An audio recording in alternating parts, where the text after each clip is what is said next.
Piccole preghiere di guarigione e di liberazione. Raccomandate dal venerabile Bartolomeo da Saluzzo e da Suor Faustina Kowalska.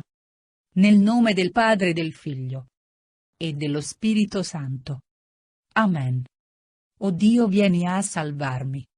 Signore, vieni presto in mio aiuto. Gloria al Padre e al Figlio e allo Spirito Santo, come era in principio, ora e sempre, nei secoli dei secoli. Amen.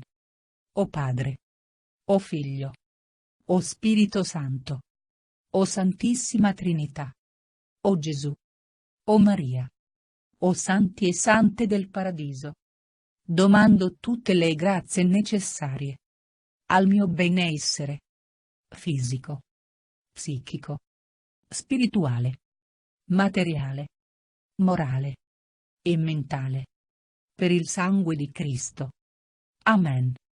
O Gesù, il tuo sangue puro e sano circoli nel mio organismo malato. Il tuo corpo puro e sano trasformi il mio corpo malato e pulsi in me una vita sana e forte, se è la tua santa volontà. Nel nome del Padre e del Figlio e dello Spirito Santo. Amen.